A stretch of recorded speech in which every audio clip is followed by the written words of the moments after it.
President Trump is facing new backlash today for suggesting that he can't be accused of breaking the law if he's working to save the country. Hours after posting that message, Trump's former Vice President, Mike Pence, shared a link to an article he wrote in 2010 about the importance of adhering to the Constitution. Democratic Senator Adam Schiff said, quote, "spoken like a true dictator." And Democratic Congressman Richie Torres said, in part, Trump seems to believe he can do whatever he wishes in the name of saving the country. Torres adds, the U.S. Constitution trumps the policy preferences of President Trump. Joining us now is Margaret Talev, senior contributor for Axios and director of the Institute for Democracy, Journalism, and Citizenship at Syracuse University. Before she say any word, before she says anything, look at her. Do you think that she's just a nice, pleasant woman? Just looking at her, I see feminism all over the place. Feminists. I'm sorry, not feminism. Feminists, which is totally different. But let's see what this lady, that her glasses are matching her shirt and her hair. Let's see what she has to say. Margaret, I want to get your reaction to Trump's post. What do you make of this? Well, Paula, it's certainly designed to get everyone's attention and create quite a reaction, and it's doing that so far. He's taken steps like pinning it or putting it out there to begin with. It's obviously he wants people talking about this. So the question is, what is he trying to tell us? Is he foreshadowing a series of actions that will flout the law, that judges will push back on, and that he'll say, I'm doing it anyway because it's for the country? Or is the purpose of it to get the reaction? Or is the purpose of it somewhere in between? And the truth is, at this point, we don't know yet, but we do know that the very essence of the quote, it's been attributed to Napoleon, yes, the former French emperor who was then exiled after Waterloo and who took hold of leadership with a coup. So it is a provocative quote, and it's designed to be provocative. I think the question or the concern, both from lawmakers and also from the legal community, is this more than just a provocation? Is this him broadcasting his intentions as he continues to push boundaries? Well, so what they're trying to do is make it seem like Trump can actually be a dictator, right? Pay attention to these type of things. I said it before, and I'll say it again. There's no mechanism in these United States to allow any person to be a dictator. You have 3 branches of government. This is called checks and balances. On top of that, the president of the United States cannot make any laws. He can't make any laws. He can suggest and propose, and then it has to go through a process to, why do you think that to make it law, it has to go through the process, and then the president signs it after it goes through the process? So what they're trying to do, which is this dictator thing that they said from day one, because Trump is a masculine, direct, honest person as to what he's gonna do, and he's demonstrated that from day one of this presidency. And now they're scared. So what's the next step? Oh, let's just make up stuff. Let's just make things up, and then they can say it's a provocation, what he might do, what he's planning. They bring out Napoleon and these type of things. The man can't be a dictator. He can only do what he can do under the law and under the rules that the President of the United States is governed by. The President of the United States is kind of like a CEO. A CEO just can't go out here and do whatever the fuck you want to do. He has a board of directors to answer to. Right? The President of the United States has 2 other branches of government. He doesn't necessarily answer to them, but he kind of does, because the process has to go through those 2 branches of government and then get to him.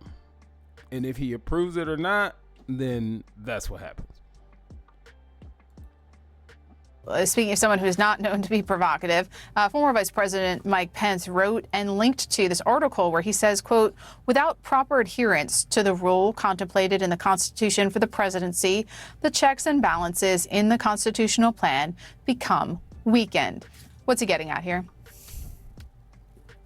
There has been a debate or a provocative discussion again, inside sort of Trump world about the idea of whether we're in a post-constitutional era, whether the Constitution that founded the United States continues to be relevant or should continue to be relevant. But of course, to your point, you're right. It's a nation of laws.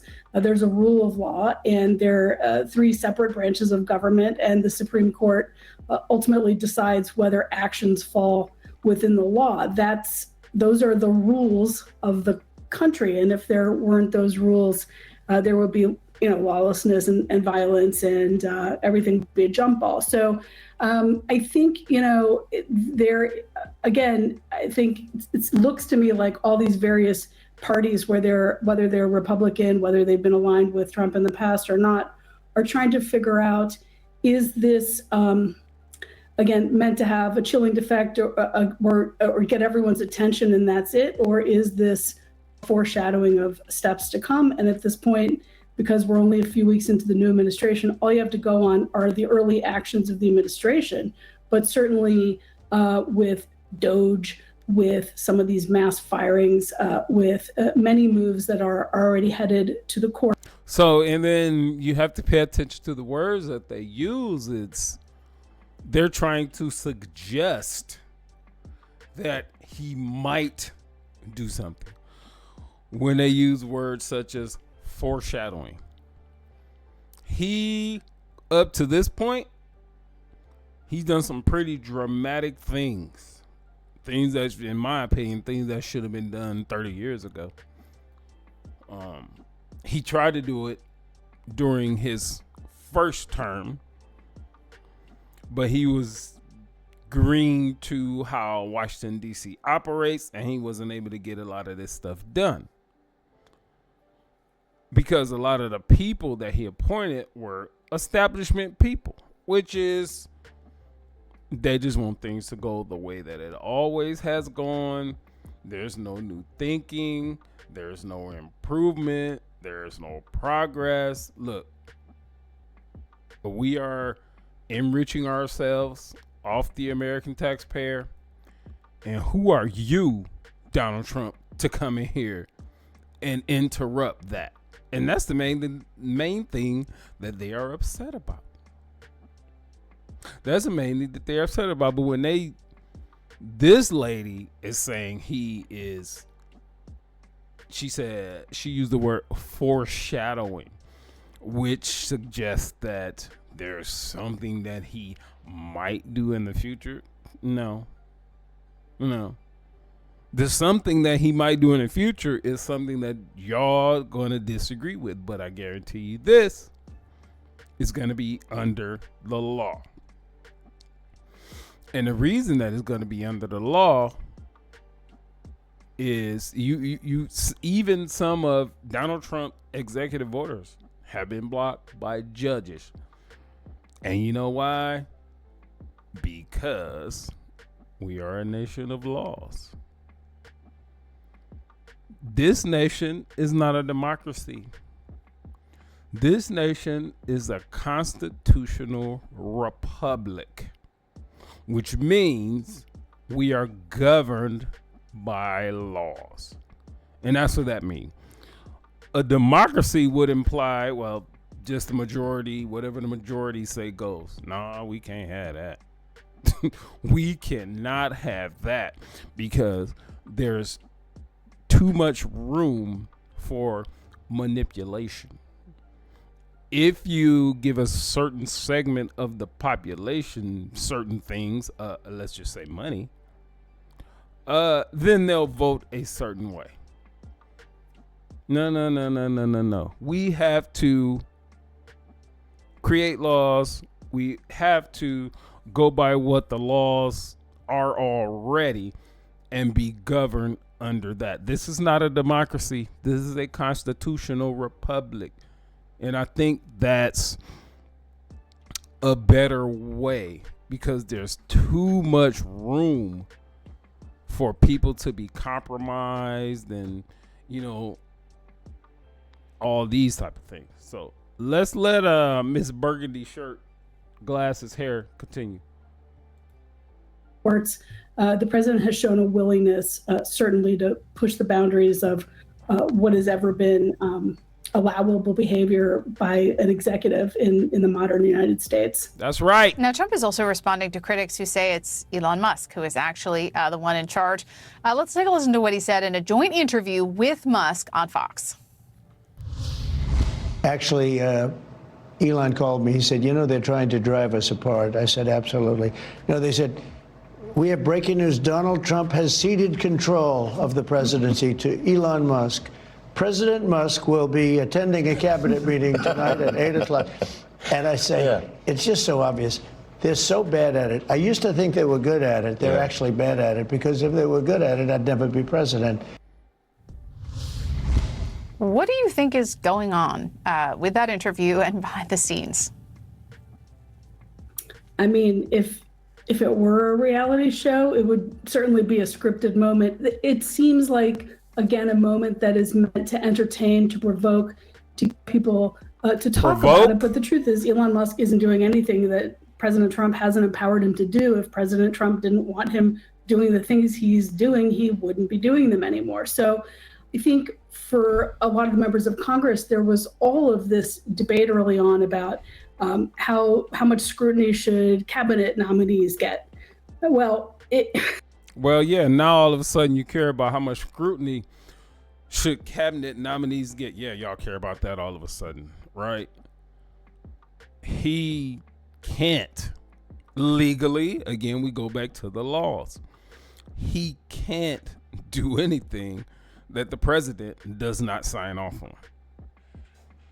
It's just, again, Elon Musk can suggest, he can advise, he can propose, but the president still has to say yay or nay.